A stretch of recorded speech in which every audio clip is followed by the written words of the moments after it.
On the 16th of July 1917, the masses of Petrograd rose up, calling for a second revolution to put an end to the First World War.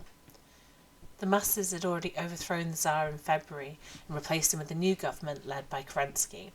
This government largely continued the Tsar's policy of fighting the war despite widespread popular opposition. The revolutionary upsurge in Russia had created a new form of democracy, with councils of workers, peasants and soldiers established alongside the institutions of capitalism. Unfortunately, these bodies were still under the control of groups like the Mensheviks and Socialist Revolutionaries that supported the pro-war government. However, they were increasingly losing support to the Bolsheviks, who opposed the war. When Kerensky initiated another bloody and disastrous offensive in July 1917, the soldiers in Petrograd once again called for revolution.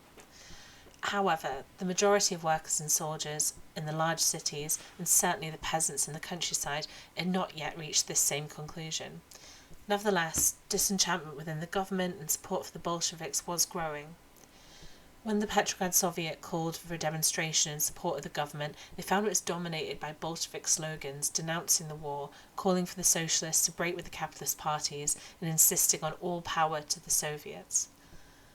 The demonstration was armed and took on an insurrectionary character, but the Bolshevik leadership understood that if it succeeded in capturing Petrograd, it would be isolated, crushed, and the counter-revolution would instead take control.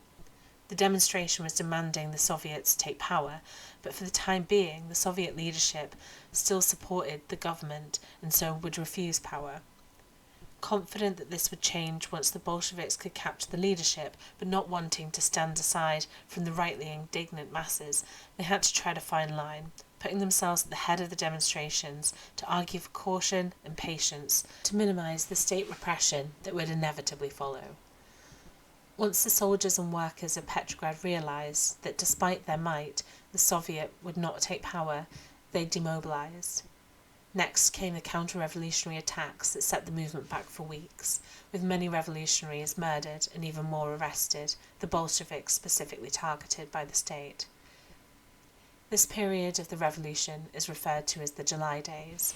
The Bolsheviks' counselling of the demonstration to choose a tactical withdrawal rather than a total rout meant it was only a matter of time before they were able to rise again from the ashes.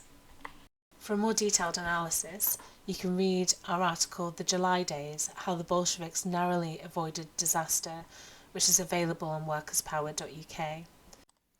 Our book, The Road to Red October, is available to read at fifthinterntional.org or to buy at workerspower.uk. The book is a popular account of the Russian Revolution, a period of history it's essential for every socialist to read about.